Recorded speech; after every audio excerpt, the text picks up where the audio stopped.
This episode is brought to you by Essentia. A better you starts with better hydration. Essentia is on a mission to inspire people to do what matters most. Their proprietary ionization process transforms water from any source into ionized alkaline water, providing water that's 99.9% pure with a pH of 9.5 or higher. Essentia Overachieving H2O, the #1 ionized alkaline water. Shop now. Your teen requested a ride, but this time not from you. It's through their Uber teen account. You drive your teenager around, a lot, to their friend Jacob's house, their other friend Jake's house, to James's, to Jaden's, to Jalen's, to... Mom? This is Jake's house, not Jacob's. Now with an Uber teen account, your teen can request a ride under your supervision. They'll ride with a highly rated driver, and with live trip tracking, you'll follow along the whole ride to their friends' houses that all sound the same. Add your teen to your Uber account today. See app for details. Bye, Mom. The Dental Download podcast is your source for insight into dental school, conversations with dentists, specialists, and leaders in the industry. With new episodes every Monday morning, I'm your host, Haley Schultz. Let's get into this week's episode. All right. Hi, everyone. We are back with a guest this week. So we have two people joining us from California. Dr. Vlachos, could you just introduce yourself a little bit and tell us about your background in dentistry? Sure, Haley. Thanks again for having me. So my name is Dr. Anthoula Vlachos. I graduated in 2021 from the University of Pacific Arthur A. Dagoni School of Dentistry, and I loved it. Surprisingly enough, dentistry was not my first career. I actually used to be an event coordinator for Las Vegas as an interior plantscaper. So for anyone who's been to the Strip, when you walk into the lobby and you see the gorgeous flowers everywhere, my job was to put on education content for the creators. But it wasn't the way I got into dentistry was actually a friend of mine who I went to undergrad with at UC Santa Cruz. She was going to Nicaragua for a medical mission conference, one of those mission trips. And I was like, I want to go with you. They didn't have room to join her on her team, so they placed me on the dental team, and I couldn't have thanked them more than enough for it, because then I ended up choosing dentistry and going back to undergrad in order to pursue my classes for dental school. Wow, that's very just unique, exactly like you said, not a traditional path. And then we also have Katie on from the CDA, if you want to just introduce yourself as well. Sure. Hi, Haley. Thanks for having me back. I had a lot of fun talking with you a couple months ago and being on your podcast. My name is Katie Fornelli. I am the Director of Early Career Dentists at the California Dental Association. And so basically my role, I have the best job at CDA as far as I'm concerned. I get to work with all of our dental student members, our early career members, and my role is really to connect our early career dentists with their member benefits to help them understand what we do to support early career dentists, and not just support them from a membership perspective, but show them the ways in which we help shape their career and can provide them with support throughout their career, not just as early career dentists, but really for the entire length of their career. And I have the pleasure of working with Dr. Vlachos, and every time I hear her story, I love hearing her story, that it's a second career and her passion for dentistry. So thanks for having us. So Dr. Vlachos, can you expand a little more on after UOP, what has your journey in dentistry looked like so far? No, it's a great question. After UOP, I knew I wanted to come back to my hometown in Northern California, because I just knew a sense of community is really important to me, and also community dentistry. So I came back to my hometown, met up actually with a high school friend who owns the practice, and then was able to work there. And I work as an associate right now in private practice, and I love it. I think the family dentistry feeling is most definitely my favorite for sure. And then so I got to do that. But while I was in dental school, something that I found at UOP is they foster leadership, and they really promote being part of the community. So I was exposed to being part of organized dentistry. So when I was in dental school, I was president of our chapter, ASDA, which is the American Student Dental Association. And then I became to be the trustee for District 11. So for those who don't know, the trustee is in charge of managing the ASDA chapters for all 7 dental schools in California, and then taking them to the national level conferences. And then when I was also in dental school, I was vice president of our class chapter, and that's a fundraising project to help put on promote different, one of them is like dances at our school and gifts at graduation. But all of that led me to being introduced to CDA. One of my close professors was like, I think you have this gift. I really want you to meet CDA and get involved in it. And I was obsessed and loved it because it's the opportunity to get to know experienced dentists, but also really good mentors that open doors that I never knew existed. If you would have asked me 5 years ago, I was just going to be a 9 to 5 dentist in a private practice, enjoying my single solo private practice office. And now with CDA, there's so many more doors that are available. I mean, things like this even come on your calendar, Yeah. I'm sure.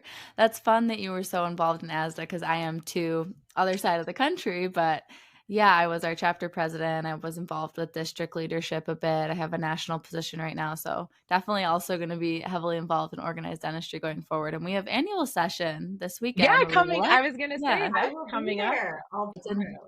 Yeah, it's in Denver, so I will be there heading out tomorrow. Very exciting. What is your current position right now for national? I'm a chair for the Council of Communications, so very fitting to the So I was going to say that's so fitting. World. Are you tired of sacrificing comfort for clarity? Meet Andau Medical, revolutionizing the way you see dentistry with their cutting-edge ergonomic loop. Picture this: precision, comfort, and unparalleled support all rolled into one sleek package. Andau Medical's ergonomic loops are engineered to perfection, boasting a 60-degree declination angle for optimal posture, making every procedure a breeze. But wait, there's more. These loops are not only ergonomic, but also the lightest weight on the market, so you can say goodbye to neck strain and hello to effortless focus. With an expanded field of view and depth of field, you'll catch every detail with crystal clarity. And guess what? Andau Medical offers the broadest magnification range in the market, from 3x all the way up to 10x, ensuring you have the perfect view for every task. But what truly sets Andau Medical apart is their unwavering commitment to support. They offer personalized product customization and individualized onboarding support, ensuring you get the most of your investment. Here's the cherry on top: a lifetime warranty, a convenient loaner program, and a customer loyalty program that rewards you for your loyalty.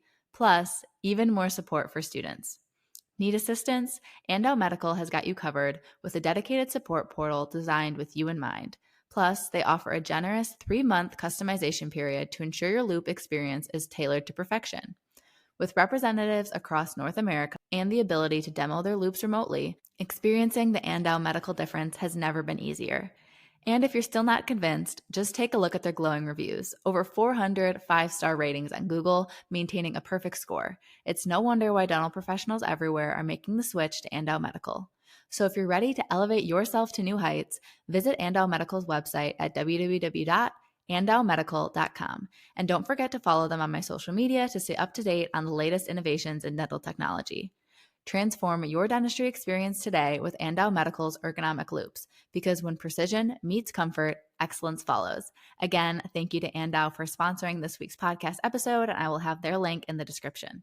So more on CDA while we're talking about it, but how has CDA been impactful for you for, I guess, getting started in your career? What are some of the different opportunities that you've had or things that you have attended that really have made an impact for you? I would say just starting on a general level, and I probably harp on this all the time, and Katie's probably heard it a million times. I'm a big fan for the associate contract revision.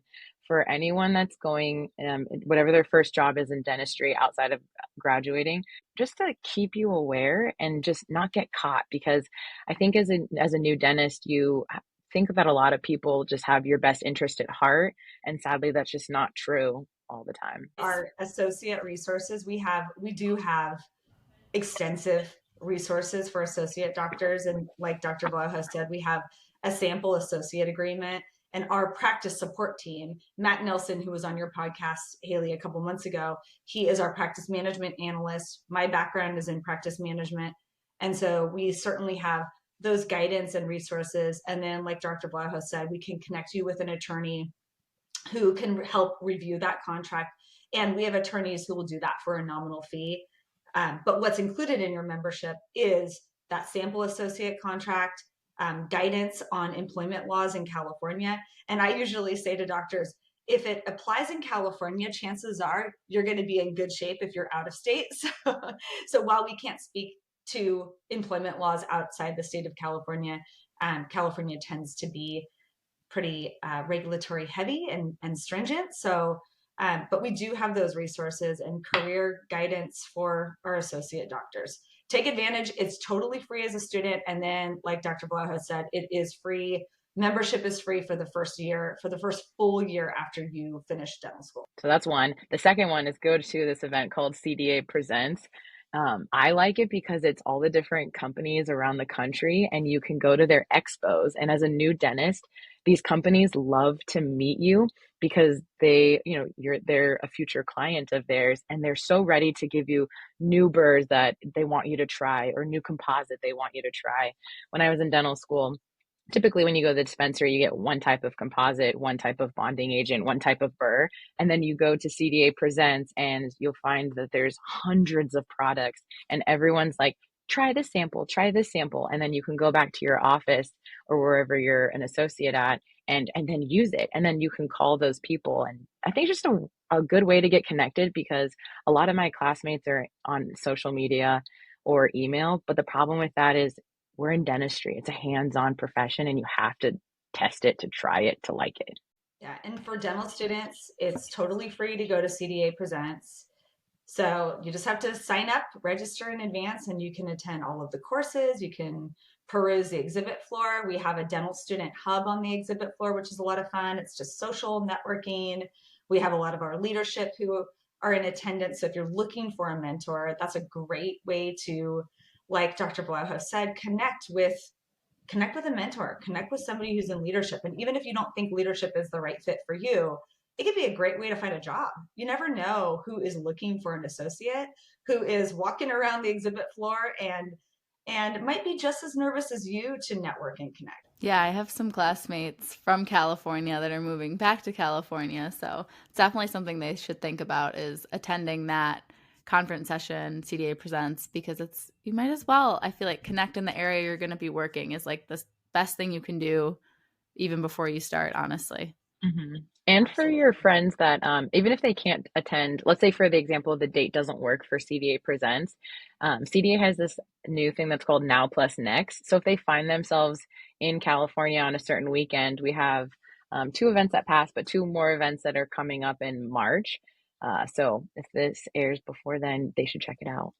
Now Plus Next. Spring break. If they're here for spring break, they might be able to attend. That's cool. And back to what you were talking about with now you're working as an associate in a practice, kind of doing the general dentistry family practice style.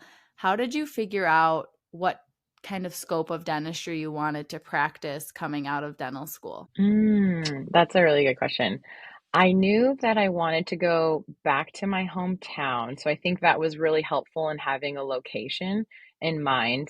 I also knew I wanted to work in a smaller setting. So that's why I joined private practice. A lot of my peers went to corporate dentistry if they didn't know what they wanted to do, and they kind of just used that as a pivot point for them.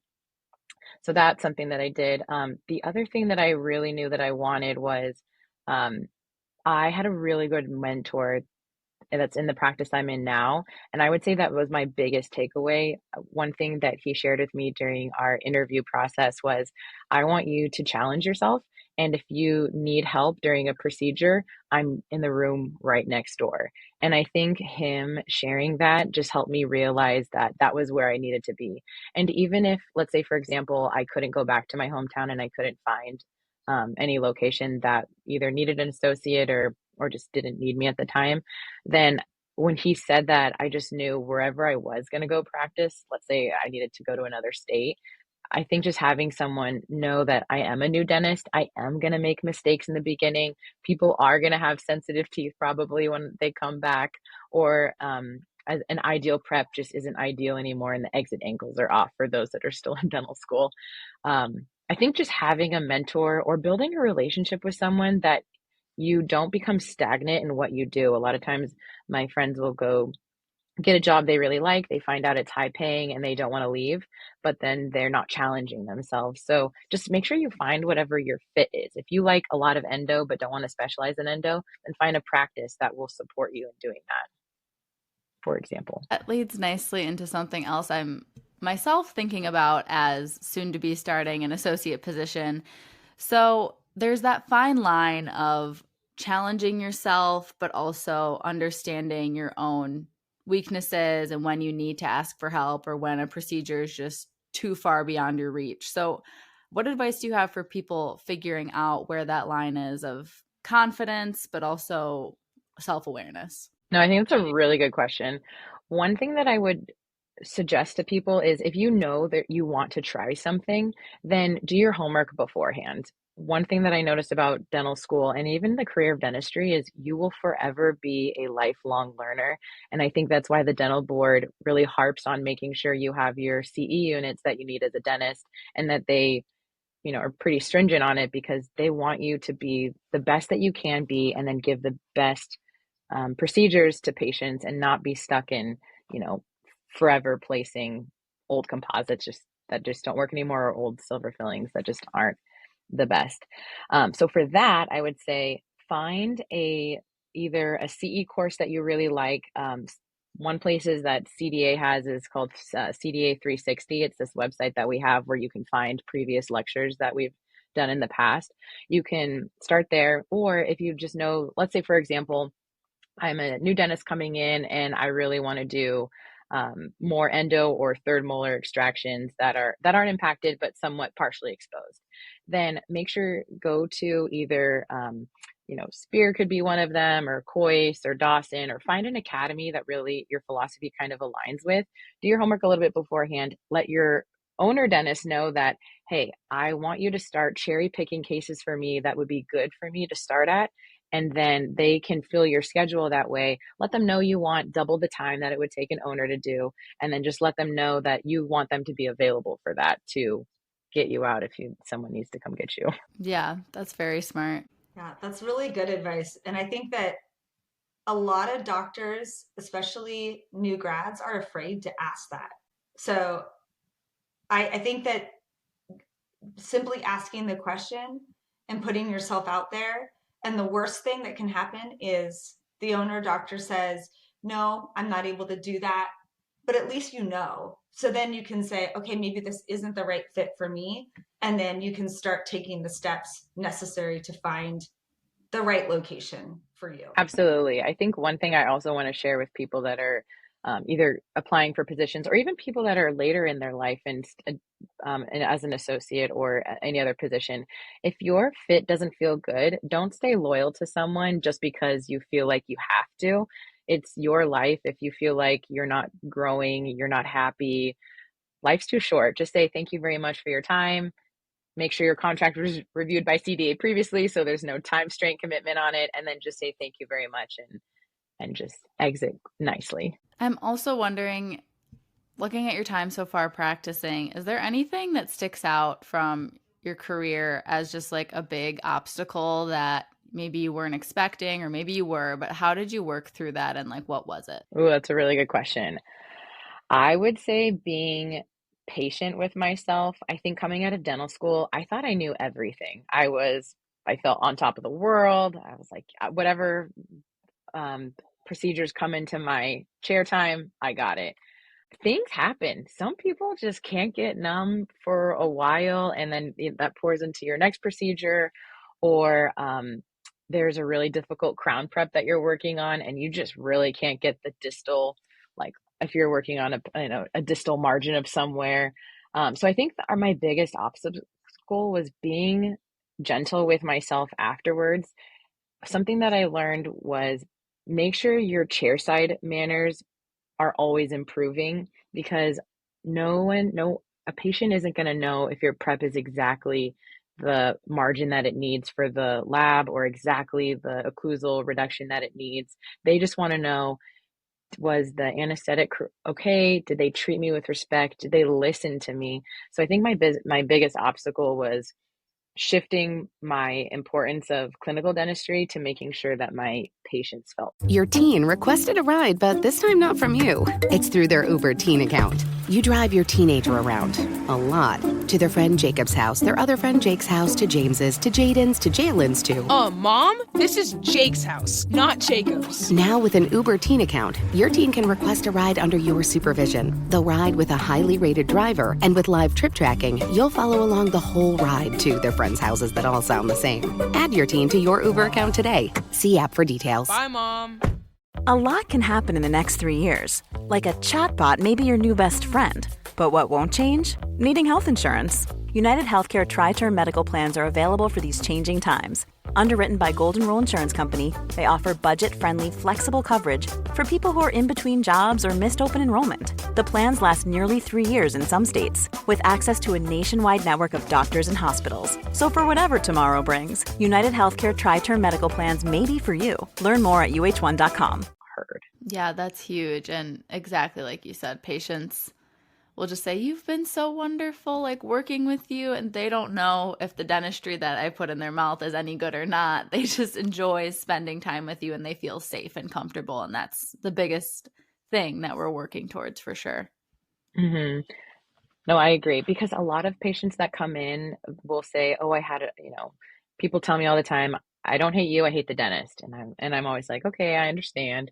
But then if you just take a couple minutes to listen to them at their new patient appointment, that's the one thing that another tip that I'd give people: give yourself time to meet the new patients. Don't just come in, say hi for 5 minutes, quickly look at their x-rays and be like, is that going to be a crown? Is that going to be a crown? Before you even do all that, just say hi, get to know, ask them what their goals are. What is it that what they want? So I think just just be good with chairside manner and listen. I think that's a really good question that you can ask the owner in an interview. What is your new patient process? And what are your expectations for the associate in terms of time with new patients? So, and that's going to tell you a lot about the culture. I was presenting to a group of international dental students last week, and one of them said, I hear what you're saying about finding the right culture for me, but I don't even know, how do I know if I'm in an environment that's going to be the right culture? And those are the types of questions that you can ask. And if the owner hasn't thought about it, if they say, well, what do you mean, what's our new patient process? Or what do you mean, what's my onboarding process with an associate doctor? To me, that's a concern, because then that means they haven't thought through, how am I going to introduce this associate doctor to my existing patients? Or what is the onboarding process going to be with new patients coming into my practice for the first time? So I would want to know an answer to that. So you talked about really getting that personal interaction with patients, and that new patient exam being a really great opportunity to let patients get to know you and you understand what their goals are for treatment and everything. Is there anything else that you feel like you wish you did sooner once you started working, or that you wish you had more time to do throughout your days as a dentist that you think would make a difference or started to make a difference? I feel like in terms of what I do now, I would say I'm really lucky because I'm in a practice that's very receptive to how I practice and how I feel. In the beginning, I felt like there was a lot of patients, and then I was able to talk with them and say, you know what, with these procedures, I need this amount of time. When this person comes in, I know that they're going to take a lot longer to be numb. So I think just always being very flexible. I feel like if there's like one word, dentists should be, is flexible, just because work with your front desk and with your patients and letting them know. I have some patients that come in and they need to, it takes them a couple minutes to breathe and relax in the chair before I can lean them back. So I think just know your own timing. Know if you're a chatty dentist or if you're not a chatty dentist, to build that into your timing schedule. I think those are something that I would think about when I was, if I were to like go back to my dental school self though, the one thing I wish I did was my senior year, when I finished all my graduation requirements, like how many crowns you need to do, how many endos, I started becoming more relaxed and enjoying my senior life of living in San Francisco. And I think one thing that I wish I would have done is taken advantage of more dental school CE programs. I see a lot of my friends, or currently I'll see people, peers that are younger than me when they were finished their stuff in dental school, they would take implant classes. And because you're still a dental school student, they would charge you maybe a third of the price for implants, and then they would go learn that then. So I think to my younger self, I wish I have fun your senior year, but also take advantage of all the discounts you have, because I can promise you 1 year after dental school, they are gone. You are paying full price for everything. Now I know why the D4 students were asking me if they're still going to be dental students at CDA Presents. They want to take advantage of the discounts, which is a real thing. That's funny. So, when you decided that you wanted to do a career change and go into dentistry, and now that you're living that dream, that path that you wanted, are things what you expected with like your whole life, or are things different than you expected? I would say they're kind of how I prepared them to be. I'm very much a person that's very much like, have you heard the quote? It's like, if you uh if you fail to plan, you plan to fail. I feel like I knew when I was going to become a dentist, my life was busy before dentistry. My life is busy during dentistry. And probably when I retire, my life will still be busy. So I think it's just whatever you decide to make of it. Because I am here in practicing in a private practice office, I have the opportunity to do a lot of pediatric education, because we're one of the few practices. We don't have a pediatric dentist where we are. So I'm one of the few practices that will see kids. So I get to do a lot of like oral hygiene training for younger kids. I have the opportunity to do things for CDA and go to different dental conferences and scout for them. That's one thing that we do for CDA when I currently serve on the board of managers as the new dentist member. So I definitely think I'm busier than I was. Believe it or not, you're busier than you were in dental school. I think the only difference is the busyness is not into studying anymore. It's more in networking. And we were talking before you even we started recording that you just got back from a dance competition, and you're obviously, I think we're similar in the way we like to be busy. We like to have stuff going on. It just keeps life more exciting, keeps the ball moving. But how do you create that work-life balance and not bring home those tough appointments and just try to keep your mental health in check? Have a core group of people that you feel very safe reaching out to. You will most definitely have days where you second guess yourself and think maybe dentistry isn't my profession. Maybe I'm not as good as I thought I was, or as your professors are like, that was a wonderful class 2 prep. You're going to do great. And then you do a couple in the real world and you realize, okay, maybe that wasn't the best ideal prep. In regards to the work-life balance, I'm a big fan of block scheduling. So I will make sure, for those that don't know about block scheduling, I'll have my Google Calendar up, and then I'll put in when I know I'm working, and then when I'm going to work out, and then when I'm going to be with friends. I looked at my calendar and I realized that I think I was booked like 6 months out in terms of weekends. And I think the reason it's like that is because having a work-life balance is what's going to keep you sane and keep you from being burnt out. But you're definitely going to have bad days. So make sure you have a core group of people. And it doesn't have to be other dentists. It could be a spouse, it could be a parent, it could be a relative or a mentor that you just build a relationship with, and it doesn't always have to be the bad things. You'll want to tell them the good things too, but just definitely have a support system. We pretty much got through most of my questions, but I always like to give people at the end just open mic for final advice, like things you really want to get out to these dental students, soon to be dentist group that's listening. Ooh, that's a great question. Okay. Learn from your clinic. For those that are still in dental school, learn from your clinic professors. I think that's like another takeaway that I wish I did. Something I learned about in dental school is you have access to clinic professors that are really good in their field, and they honestly are volunteering their time to be with you at school. A lot of the times I would get my homework done and then leave.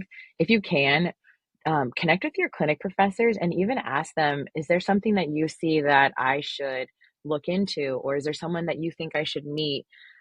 Just use them as like a sounding board, because when someone is volunteering their time like that, they truly love teaching and want to jump you. It's almost like Mario where they just want to level you up to different places.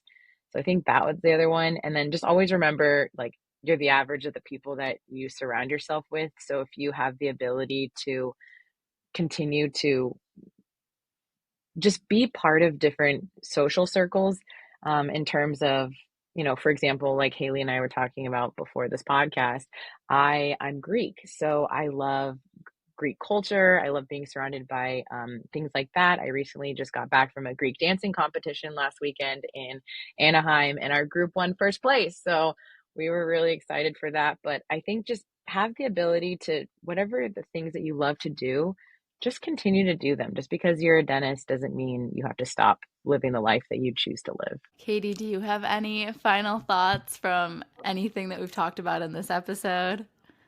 I think reach out, take that time as a D4 student to contact CDA, contact your local dental society, even if you don't know where you're going to land. Any local dental society loves to hear from dental students. There is no dumb question.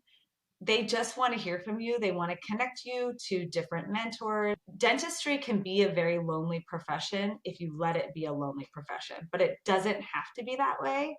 And don't let yourself get into a silo situation. So contact me. I say this to hundreds of dental students. I'm like, email me, call me, and don't feel like you're bothering me. This is my job. This is what we do, and we are happy to do it. So I will connect you to mentors like Dr. Vlachos, or I will connect you with faculty at the dental schools, whatever you want. Really, it's up to you to determine what that connection looks like.